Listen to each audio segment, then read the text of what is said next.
기도 이렇게 되어 있죠. 시편은 하나님의 말씀은 불과 몇 절 없고 사람들이 하나님께 쏟아놓은 말들이 가득하다 그랬습니다.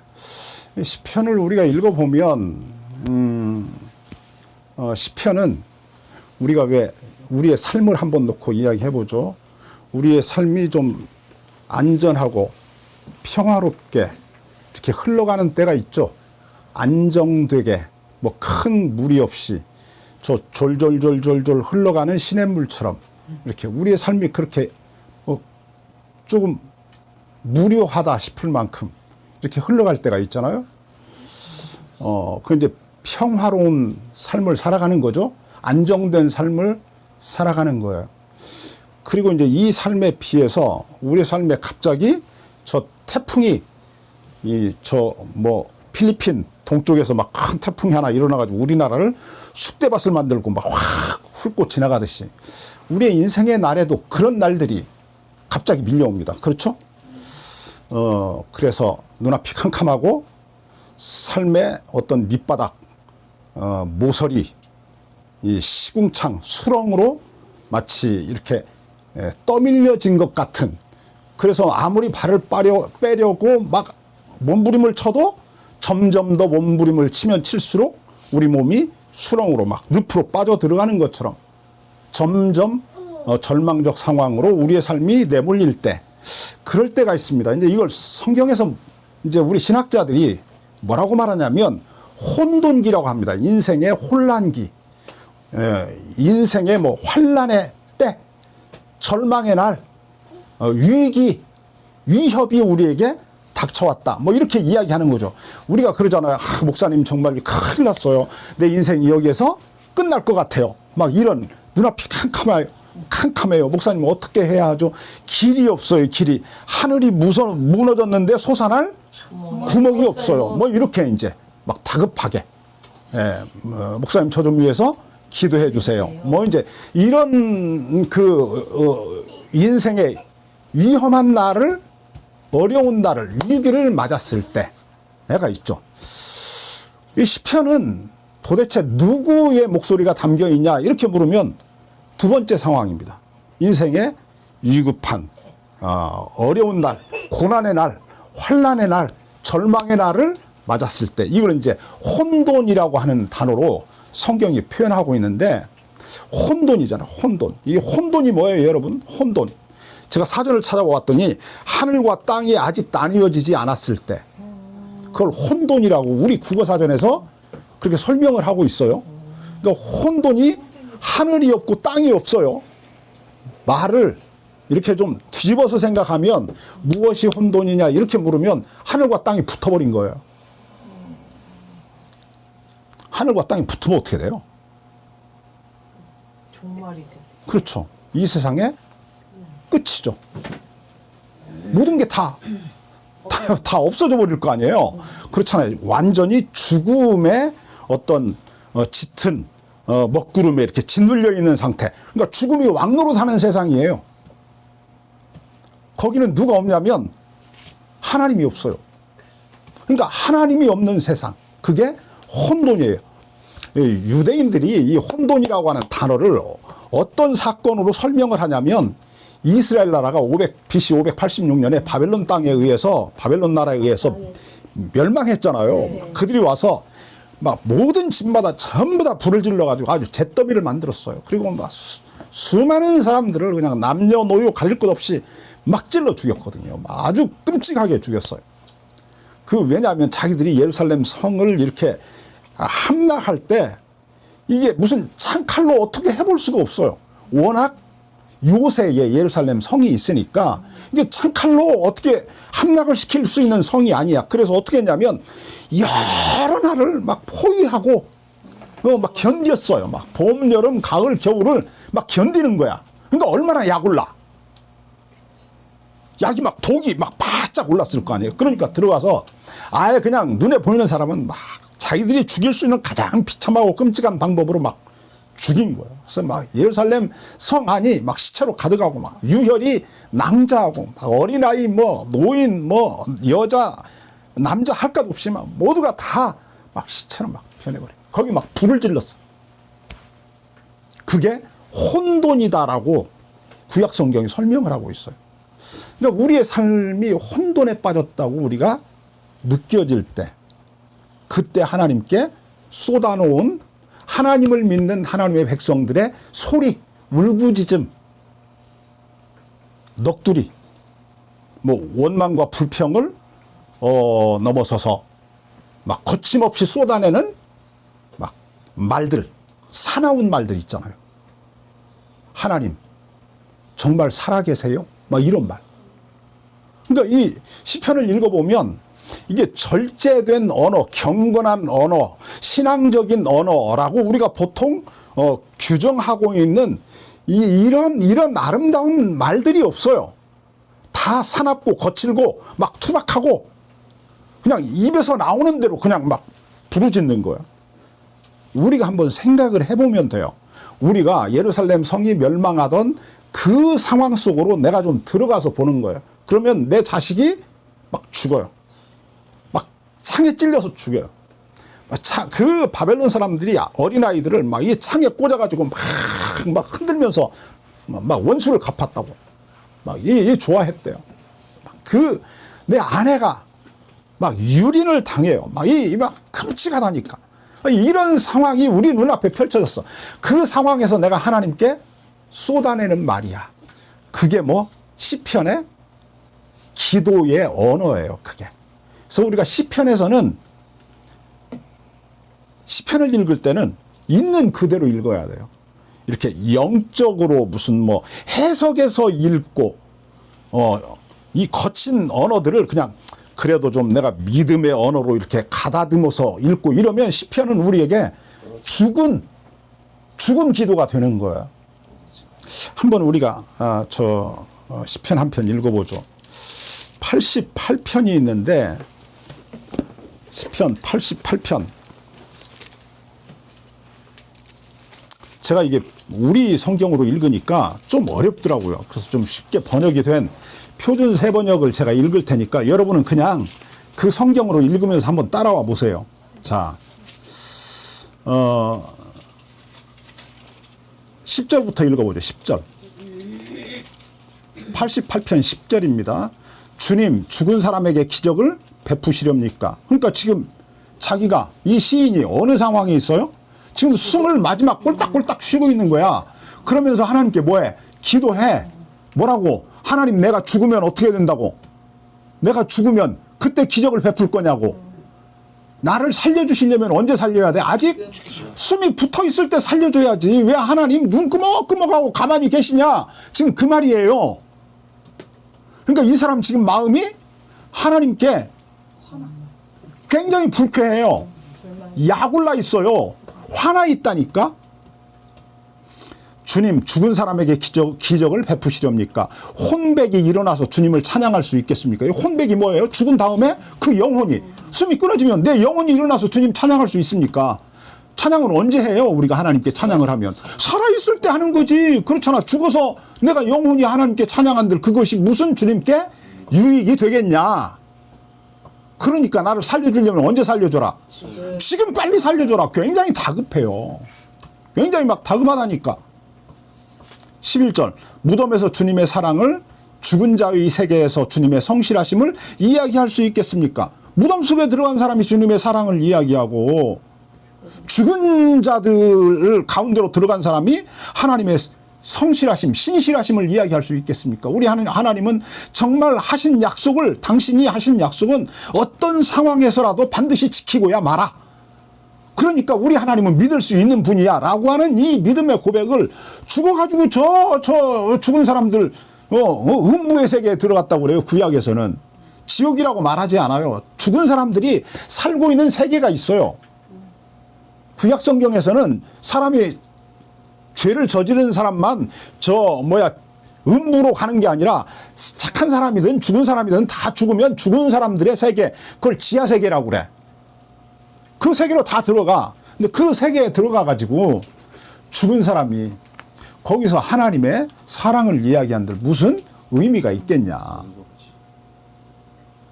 그러니까 어떻게 해라. 빨리 나 좀 살려달라. 막 굉장히 다급해. 자, 그 다음에 밑으로 들어가서 좀 읽어봅시다. 13절. 주님, 내가 주님께 부르짖고 첫 새벽에 주님께 기도를 드립니다.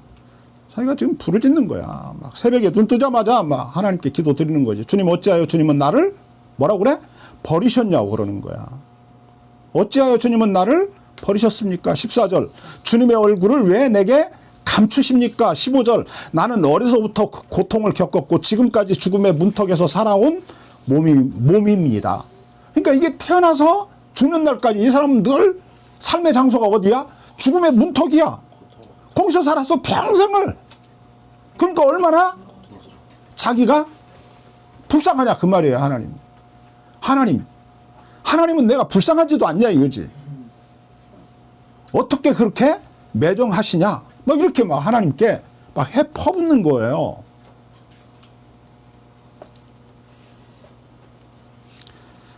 (16절) 보겠습니다. 주님의 진노가 나를 삼켰으며 주님의 무서운 공격이 나를 파멸시켰습니다. 그러니까 지금 자기가 숨이 겨우 숨만 붙어가지고 깔딱깔딱 숨 쉬고 있는 이 상황 속에서 하나님께 막 울부짖는 거예요. 주님이 나를 죽이려고 한다고. 왜 주님이 내 적군이 되셔서 나를 죽이려고 하냐는 거지. 참. 16절 보겠습니다. 주님의 진도가 나를 삼켰으며 주님의 무서운 공격이 나를 파멸시켰습니다. 무서움이 날마다 홍수처럼 나를 에워쌌으며 사방에서 나를 둘러쌌습니다. 주님께서 내 사랑하는 사람들과 이웃을 내게서 떼어 놓으셨으니 하나님이 자기 가족도 심지어 자기 아내조차도 자기를 버리고 도망가도록 자기서 떼어놨다는 거야. 오직 어둠만이 나를 뭐라고 그래? 둘러싸서 나의 친구가 되었다고 그래요. 그러니까 어둠이 뭐냐면 이게 혼돈이에요. 혼돈. 절망적 상황. 원수들이 우리가 지난번에 읽었던 저 시편 2편에서 천만인이 나를 둘러싸고 공격한다고 그래요. 그러니까 이게 보세요.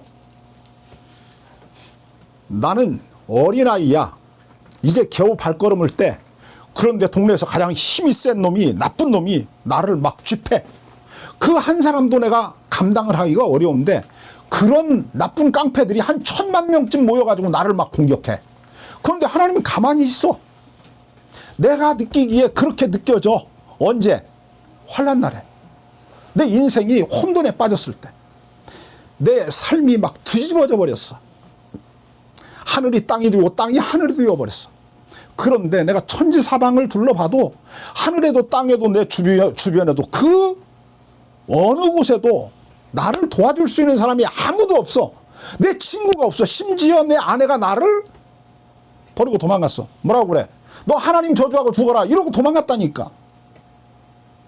이런 상황이에요. 이런 날들에 하나님께 혼자 자기 외로이 부들부들 떨면서 하나님께 막 목 놓아 소리 지르며 막 울부짖고 자기의 속마음을 털어내는 거야. 그러니까 막 머리는 흐트러져서 한번 생각해 보세요.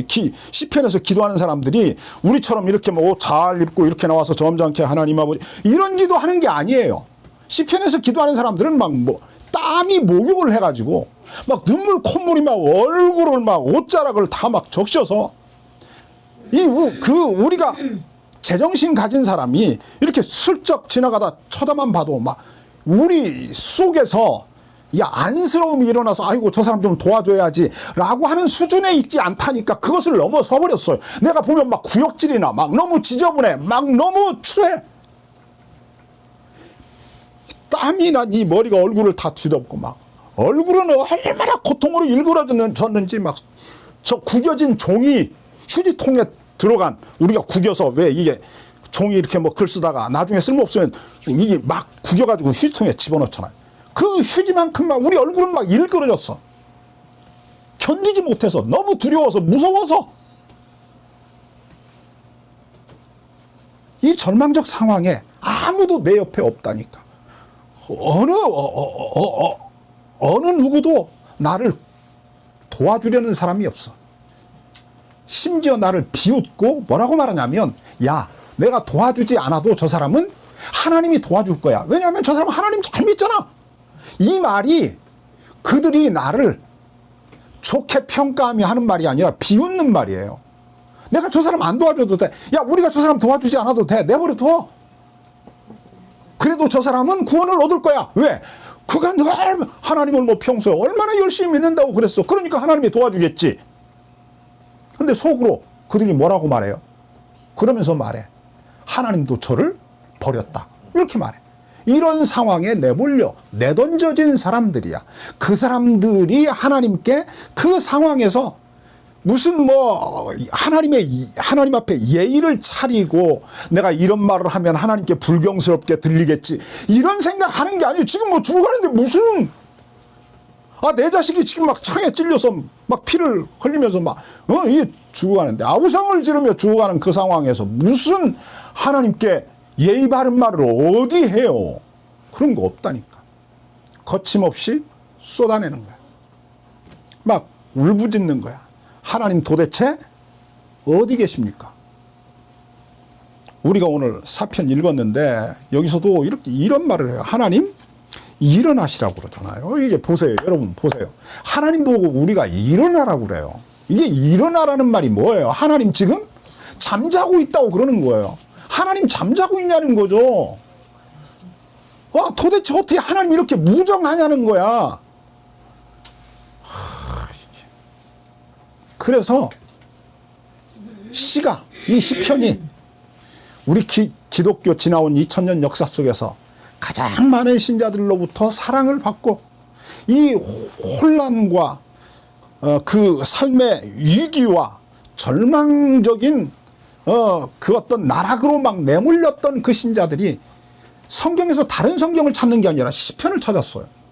그래서 시편을 그들이 사랑하고 심지어 암송하기도 하잖아요. 우리가 성경에서 암송하는 그 성경이 어디 있어요? 시편에 있잖아요. 시편에.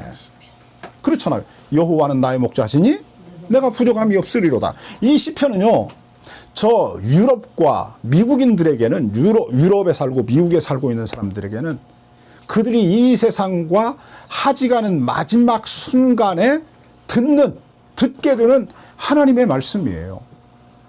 그들이 장례식을 할 때, 유럽인들은 장례식 할 때 시편 23편 읽잖아요. 목사가. 이 시편 낭독해요. 그러니까 우리가 죽어서 땅에 묻히기 전에 마지막으로 듣는 말씀이 뭐? 이 시편이야. 그럼 이 시편 23편은 이게 하나님이 우리에게 하신 말씀이냐? 아니에요. 누가 한 말이에요? 다윗이 하나님께 쏟아놓은 말이에요. 혼란 중에 있을 때.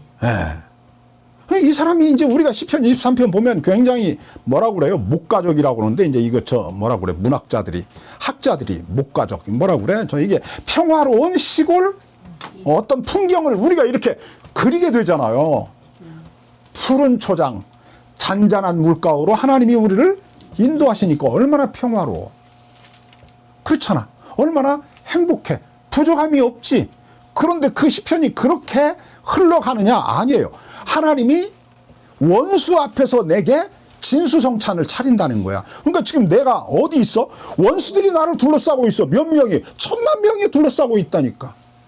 원수 1000만 명이 지금 마치 우르렁거리는 양 한 마리를 놓고 수십 마리의 저 사자들이 덤벼들어서 우르렁거리고 있는 그 입 앞에 사자들 가운데 내가 지금 내던져져 있어요. 언제 어떤 놈이 나를 집어삼킬지 몰라. 그 상황에 있는데 이 사람이 노래하는 거예요. 뭐라고? 원수 앞에서 하나님은 내게 진수성찬을 차려주시는 분이다. 하나님이 내게 머리에 기름을 부으셨다. 이 기름 부으셨다는 말이 우리가 그냥 들으면 안 돼요. 이스라엘 나라에서 기름을 붓잖아요. 누구에게 붓냐면 왕에게 부어요. 누구에게 또 붓냐? 제사장에게 부어요. 또 붓는 사람이 누구냐? 예언자예요. 이 세 사람에게만 하나님이 기름을 부어요. 그러니까 하나님이 내 머리에 기름을 발랐다. 이게 뭐예요? 나를 왕으로 세웠다는 거예요. 어디서? 내가 지금 놓여있는 상황은 이리가 막 우글거리는 저 들판이라니까. 황량한 들판이에요. 거기 나 혼자 덩그러니 있고 엄마 양도 아빠 양도 다 나를 친구도 버리고 나 혼자 거기 있어. 막 이리들이 막 침을 질질 흘리며 막 이 사자가 막 으르렁거리며 나를 지금 삼키려고 한다니까. 빙빙 둘러싼 이리들이 늑대들이. 그게 시편 23편이에요. 사망의 음침한 골짜기를 지나가요. 우리의 삶이 그래요. 그냥 늘 이렇게 평화로운 뭐 푸른 초장 맑은 시내만 있는 게 아니에요. 사망의 음침한 골짜기를 지나간다니까. 발 한 번 잘못 디디면 그냥 뚝 떨어지는 거예요.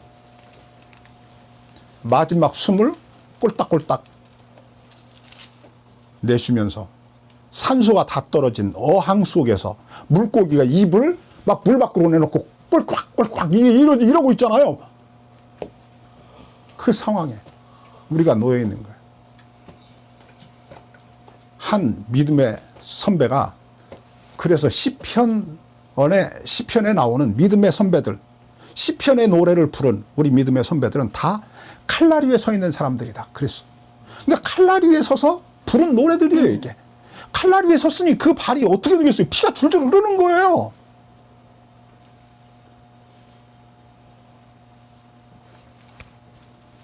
자, 봅시다. 두 가지만 좀 정리하고 마치죠. 하나는 그 내가 삶의 모서리로, 삶의 나락으로, 삶의 저 밑바닥으로 인생이 완전히 파산이 나가지고 바람에 나는 겨처럼 내 인생이 막 날려다니는 거야. 내 인생이 완전히 산산조각이 나버렸어. 그런 상황에서 하나님께 부르짖은 노래들, 하나님 도대체 어디 계십니까? 하나님 어디서 뭐 하고 있습니까? 하나님 지금 주무십니까? 왜 나를 외면하십니까? 하나님 내가 그렇게 나쁜 놈입니까? 모든 사람이 다 주님을 버려도 나는 주님을 붙잡고 끝까지 견디고 있는데 왜 나를 내 기도에 응답하지 않습니까? 왜 내게 외인처럼 구십니까? 이러는 거야. 외인처럼 구는 거야, 하나님이 내게. 근데 그런 그 내가 누구냐? 시편 2편에서 말한 거예요. 우리가 이 배경을 놓치고 시를 읽으면 안 돼요. 하나님이 우리 보고 누구라고 그러냐면 하나님을 대적하고 하나님을 믿는 백성들을 공격하고 그들에게 폭력을 행하고 그들을 학대하고 그들을 핍박하고 그들을 막 수탈해가지고 우리를 못 살게 구는 그 대적들과 싸워서 그들을 오히려 굴복시키고 그들조차도 하나님을 믿는 백성으로 회개시켜서 하나님이 창조하신 이 피조 세계가 하나님이 원래 이 세상을 지으실 때 의도하셨던 세상으로 샬롬의 세상으로 회복되도록 하나님이 우리를 통해서 일하겠다고 세워놓은 우리가 하나님의 왕이에요. 시온 땅에 세워놓은 나의 왕이라고 그러잖아요. 하나님을 대신해서 이 세상에서 하나님처럼 살라고 하나님의 아들로서 하나님이 해야 할 싸움을 우리 보고 싸우라고 세워놓은 하나님의 아들, 하나님의 왕, 그게 누구냐? 우리라고 그러는 거예요, 이게 시편에서. 시편 2편을 제가 오늘 또다시 시편을 강론하게 된 이유가 뭐냐면, 지난 주일날 목사님들하고, 이제 지난 주간에 목사님들하고 이렇게 성경 공부를 하면서 시편 이야기를 하면서 목사님이 시편 2편에 나오는 저 하나님이 나의 아들, 내가 오늘날 너를 낳았다 라고 이 말하는 나의 왕을 시온에 세웠다 라고 하는 이 나의 왕이 이게 예수님이지. 이 좁게 보면 다윗이고 넓게 보면 예수님이지. 이게 어떻게 우리가 될 수 있는 거냐라고 하는 이 질문을 지금 몇 줄을 해요, 그분들이. 이해가 안 되는 거예요, 이게. 왜냐하면 이런 말을 한 사람이 없어요. 실제로 제가 가지고 있는 주석이 한 6, 7권 되는데 시편에 있는 말씀을 다 이렇게 공부를 했어요. 그분들 책을 다 읽어보면서 그 어떤 신학자도 이렇게 해석하지 않아요. 그러니까 제가 지금 해석하는 이 해석이 매우 급진적일 수 있어요. 좀 이단처럼 들릴 수 있다 그 말이에요. 그런데 우리가 기억을 해야 돼요. 성경을 한번 이렇게 보는 거예요. 자, 보세요. 만약에 시편 2편에 나오는 하나님이 이 세상에 하나님을 대적하는 자들을 굴복시키기 위해서 그들조차 회개시켜서 하나님의 자식으로 입양하고 받아들이고 그들을 통해서 마침내 하나님이 이 땅 위에 하나님이 이 세상을 창조하실 때 세우려고 했던 그 나라, 샬롬이 넘치는 나라, 하나님이 창조해 놓은 모든 피조물들이 생육하고 번성하며 서로 화해하고 사랑하면서 살아갈 수 있는 샬롬이 넘치는 나라, 그런 나라를 만드실 아들로 세운 사람이 예수님이다 라고만 우리가 이렇게 해석을 하고 규정을 해버리면 무슨 일이 벌어지냐? 우리는 할 일이 아무것도 없어요. 가만히 있어요. 그냥 가만히 있어도 돼요. 그렇잖아요. 네. 우리가 해야 할 일이 없다고. 하나님이 아브라함을 불러. 저 보세요. 아브라함을 불러. 아담을 만들어 놓고 하나님이 아담에게 말씀하셔. 너 생육하고 번성하여 땅에 충만하라. 이거 그냥 하나님이 창조해 놓은 모든 생명들에게 하신 말씀이에요. 축복이에요. 근데 그것을 넘어서요, 인간에게. 너 저들을 정복하고 다스려라 그래요. 이 다스리라는 말을 우리가 이거 굉장히 큰 오해를 하는 거예요. 이 다스림이 뭐냐면 예수님이 그러잖아요. 제가 여러 번 이야기했잖아요.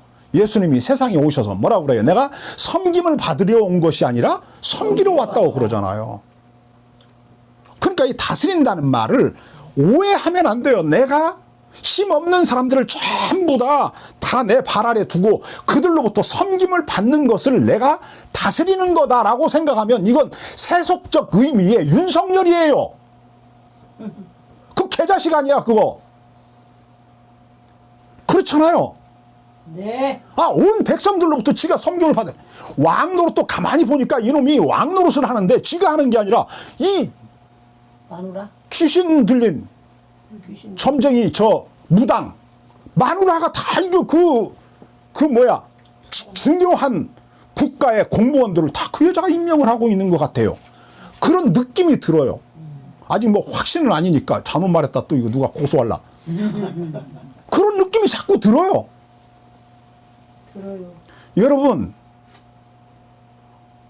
이 세상의 왕이 어떤 왕이냐? 하나님이 시편 2편에 세워놓으신 그 왕이 어떤 왕이냐면 그 왕을 통해서요. 하나님을 대적하는 사람들은 이제 오해가 돼. 이 부분에서 그러는 거야. 질그릇처럼 철장으로 이 쇠 몽둥이로 질그릇을 막 깨부는 것처럼 다 깨부숴서 마침내 그들이 하나님께 파멸을 당해서 심판을 받는 거야. 그래서 그들은 지옥에 들어가는 거야. 막 이렇게 생각이 하여튼 이 예수 믿는 놈들이 가장 나쁜 놈들이야. 무자비해. 막 예배당에 막 믿음 좋은 사람들 나는 싫어해. 그래서 막 이 천당에 가가지고 막 7년 동안 자기들 막 혼인잔치에 예수님 어리냐 혼인잔치에 참여해서 막 진수성찬을 먹고 막 마시고 그러는데 이 세상에서는 7년 대환란이 일어나가지고 막 모든 사람들이 아주 그냥 끔찍한 막 불이 온 몸에 막 타는 막 이런 막 형벌을 당해. 막 끔찍한 고난을 당해. 그런데 자기들은 거기서 막 기뻐하면서 그 진수성찬을 먹고 마시는데 이건 인간도 아니야.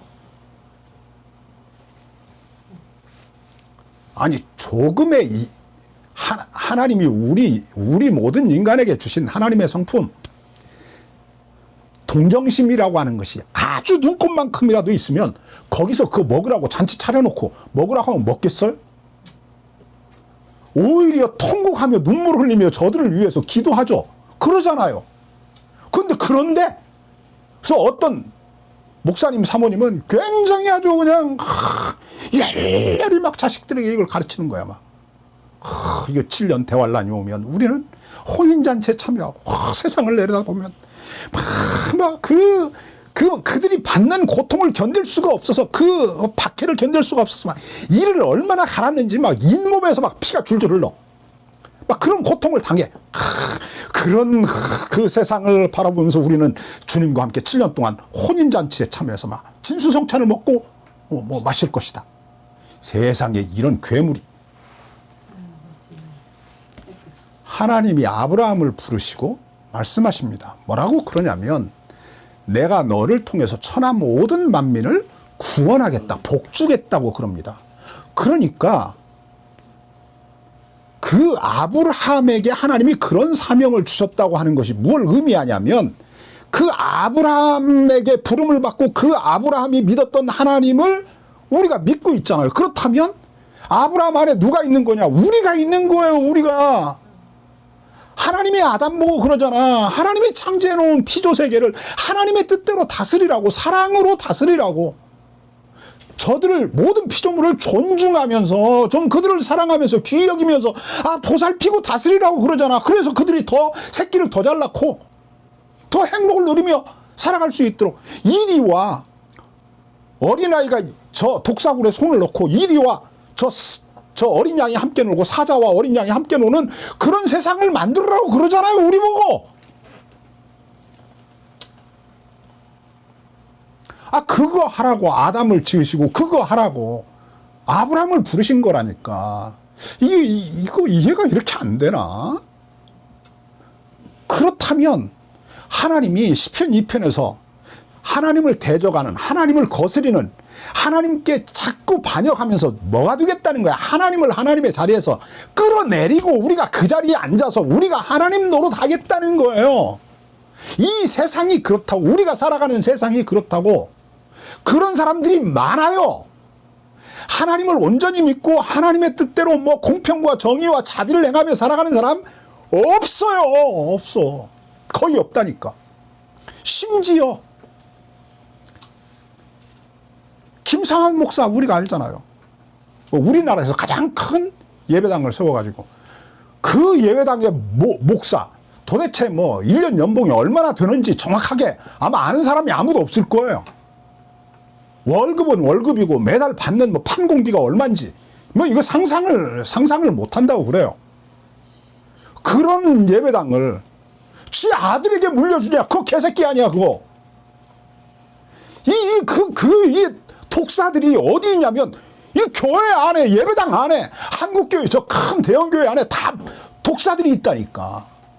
이 한국교회 망해야 돼요, 이거. 망하고 있잖아요. 이거 점점 망해간다고 그래요. 제가 좀 가까이 지내는 전주에 있는 한 형제가 있는데, 젊은 형제가. 어쩌다 한 번씩 만나는데, 자기 교회가 신자가 한 300여 명 모였는데 지금 100명밖에 안 모인대요. 코로나 이게 발생하면서부터 신자가 빠지기 시작해서 그 신자가 늘어나질 않는데요. 그냥 억지로 나오던 사람이 한 3분의 2쯤 되었는데 혹시 이거 주일 빼먹었다가 벌 받으면 어떻게 이래가지고 막 억지로 나와서 막 이게 11조 떼먹었다 차 타고 가다가 사고 나서 다 죽으면 어떻게 이래서 막 11조 하고 막 이랬던 사람들이 이거 몇 달 이렇게 살아보니까 아무 일도 안 일어나잖아. 그러니까 이제 안 나오는 거야. 그래서 서서히 안 나오다가 이게 오히려 그날 뭐 구경 나가고 이러니까 더 좋네. 그리고 뭐 자기 교회 목사보다 막 이렇게 막 입에다 막 거품 물고 우리처럼 막 떠드는 목사들이 하나씩 있는데 그 설교 들으면 또 막 속이 시원하네. 막 이러니까 이제 안 나가는 거야. 유튜브를 떠도는 거야. 시편 2편에 나오는 하나님을 대적하는 악인들, 하나님을 하나님의 자리에서 끌어내리고 우리가 하나님의 자리에 앉아서 이 세상에서 우리 뜻이 펼쳐지도록, 이 세상에 우리 뜻이 펼쳐지는 거야. 우리의 뜻이 이루어지는 세상을 만들자 이러는 거야. 그러니까 막 자기들의 뜻에 대항하는 사람은 막 무자비하게 죽이는 거지. 죽어 마땅한 놈들이야. 어디 감히 내 뜻에 반기를 들어. 그래가지고 이제 지금 윤석열 반대하는 뭐 한 70% 가까운 우리나라 국민들 보고 뭐 적대 세력 이러잖아요. 반국가 세력. 윤석열이가 그래. 우리 보고 적대 세력, 반국가 세력이래요. 우리 보고. 그러니까 지금 우리는 공산당이에요. 자기 뜻을 거스르는 놈은 다 공산당이야, 빨갱이야. 그래가지고 무슨 뭐 우리 민주진영에 민주진영이 아니지. 그냥 보통 대한민국 사람들이 인정하는 독립기념관이 있잖아요. 거기서 이게 자기가 원하는 사람을 독립기념관장으로 세워놨더니 이종찬을 비롯해서 그 독립기념관 뭐 독립운동가들이 참여한 사람들이 다 들고 일어나가지고 따로 독립기념일 날 그 축하식을 가졌잖아요. 따로. 네, 따로 가졌거든. 왜냐하면 그 윤석열이가 세워놓은 놈이 그런 놈이 누구냐면 저 친일본주의자예요. 친일파예요. 친일파. 그러니까 우리나라가 일본 때문에 지금 이렇게 발전했다. 우리는 일본에게 감사해야 된다. 이런 놈이야. 그런 놈이 저 독립기념관장이 된 거야. 그러니까 이제 이쪽 민주진영에서 난리가 일어나가지고 다 반대하니까 다시 뭐 독립기념관을 짓겠다는 거예요. 서울에다가. 일본으로 가야지 그런 어. 그러니까 이놈들 다 내몰아야 되나. 막 이런 엉뚱한 짓이나 하고 있어. 그러니까 참 이 세상에 폐악질하는 놈들은 예나 지금이나 똑같아. 막 똑같다니까. 더 많아졌지. 똑같아. 갈수록 많아져. 예. 그런 그들과 싸워서 주여. 그들의 계획이 그들이 꿈꾸는 세상이 이루어지는 것이 아니라 하나님이 꿈꾸는 기대하시는 세상. 원래 이 세상을 창조하실 때 하나님이 기뻐하셨던 그 세상으로 이 세상을 회복시키는 그 일을 위하여 누구를 세웠냐? 아담을 세우고 아브라함을 세우고 다윗을 세우고 우리를 세우고 그렇잖아요. 그리고 그 일을 완성하기 위해서 누구를 보내셔? 예수님을 보내시는 거예요. 네. 그래서 예수님이 이 공동체의 머리고 우리는 그의 몸이고 그러니까 이 사명을 누가 감당해야 되는 거냐? 우리가 그 사명을 감당해야 되는 거예요. 그 책무를. 이게. 우리는 세상 사람들의 저 악행에 동참하면 안 된다는 거죠. 근데 그런 우리가 살아가는 이 세상이 겉으로 보면 누가 시냇가에 심겨진 나무 같냐? 그놈들이 시냇가에 심겨진 나무 같고, 누가 바람에 나는 겨와 같냐? 우리가 바람에 나는 겨와 같은 거야. 그렇게 보이는 거야. 그래서 이 상황 속에서 막 울부짖는 거야. 막 하나님께. 어? 아버지. 하나님 너무 억울하다는 거지. 하나님 제발 좀 정신 좀 차리라고 그래요. 하나님 보고 넋이 빠졌대. 하나님 넋 빠졌어요? 뭐 이런 말. 좀 그냥 순전하게 표현하면 하나님 미쳤어요. 그 말이에요. 도대체 내가 지금 겪고 있는 이 상황, 견디고 있는 이 상황이 어떤 상황인지 하나님 안 보이세요? 그런데 어떻게 그렇게 가만히 있죠? 하나님 정말 하나님 맞아요? 막 이러는 거예요. 정신 좀 차리라고. 그리고 제발 좀 나를 구원해달라고. 막 울부짖는 거죠. 그러니까 이 신앙인의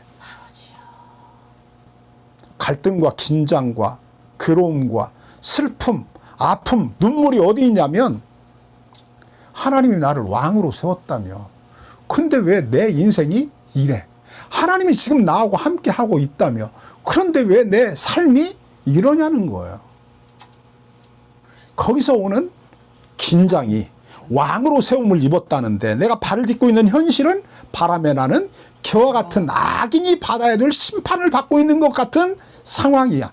이 갭에서 오는 긴장과 갈등과 막 하나님을 향하여 폭발해버린 내 감정이 하나님을 향해 쏟아놓는 말이야. 물처럼 그냥 막 쏟아내놓는 말이야.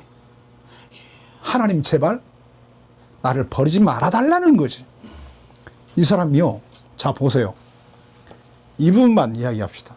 이거 기도 안 할 수 있어요. 하나님이 나를 버린 것 같아. 그럼 기도 안 하면 되잖아. 근데 이 사람이 끝까지 기도해. 언제까지 기도하는 줄 알아요? 죽어가지고 땅속에 묻혔어요. 며칠 동안이냐면 3일 동안 묻혀있어. 그래도 기도해. 기도한다니까. 왜 기도하냐면 하나님이 나를 자기 아들로 삼았다는 걸 내가 믿기 때문에 그래요. 이 말을 그 오해를 하더라고. 자 보세요. 오늘날 내가 너를 낳았다 그러니까 이 낳았다는 말이 하나님이 어머니가 아기를 낳듯이 낳았다 이런 말이 아니에요. 이 낳았다는 이 우리말로 번역된 이 단어가 나의 왕을 시온에 세우겠다라고 하는 그 세운다는 단어하고 그 어근이 같아요. 세운다는 말이 뭐냐면 보세요. 왕을 세우려면 어떻게 해야 된다고 그랬어 아까? 기름을 부어야 된다고 그랬잖아. 그러니까 하나님이 기름을 부어서 누군가를 오늘 그래서 왕으로 세웠어. 그러면 그가 그날부터 뭐야? 오늘 태어난 거야. 누구로 태어난 거냐면 하나님의 아들로 태어난 거예요. 왜? 하나님을 대신해서 왕노릇 하라고 하나님이 오늘 그를 왕으로 세웠으니까. 그러니까 하나님께 입양된 오늘 왕으로 세움을 받았다는 말, 오늘 하나님의 아들로 입양된 사람이야. 그러니까 오늘 낳은 거지. 아멘. 이게 무슨 말인지를 또 뭐 이걸 또 이해를 못 해가지고 그러더라고.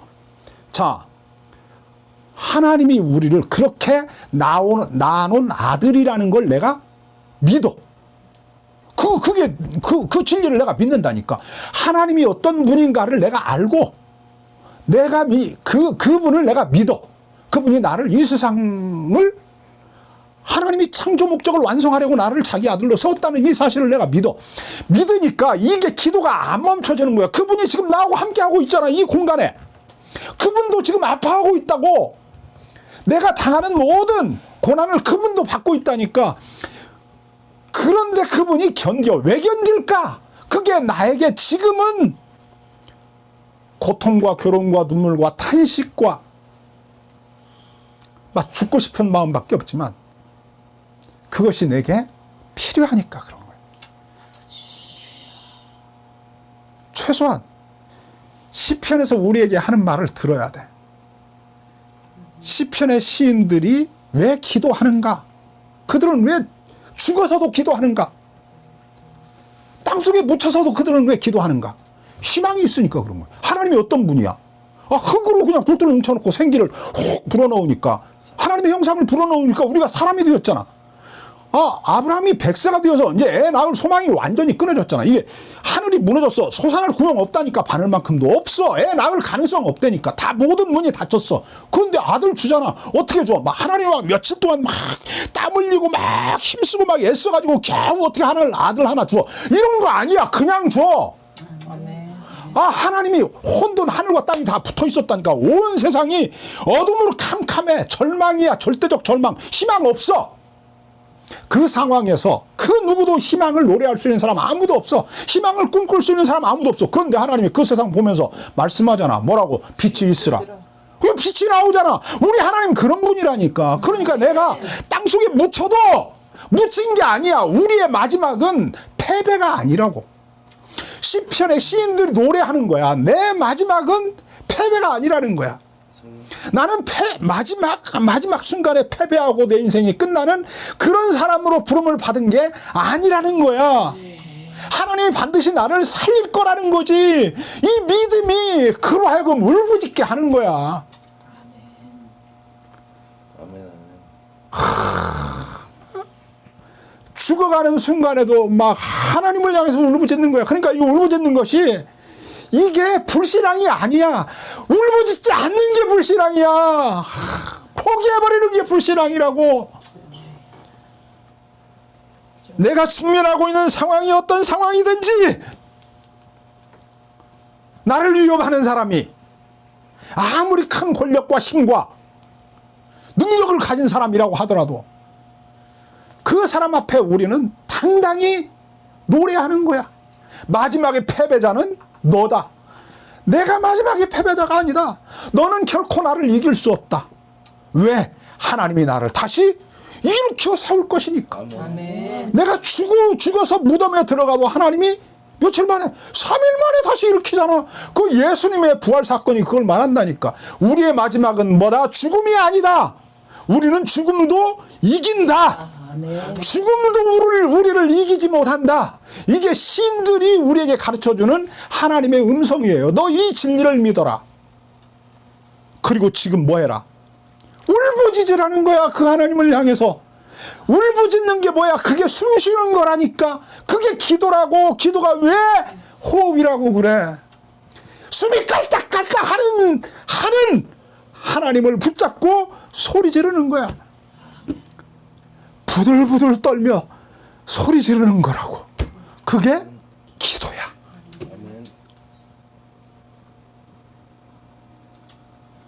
기도하겠습니다.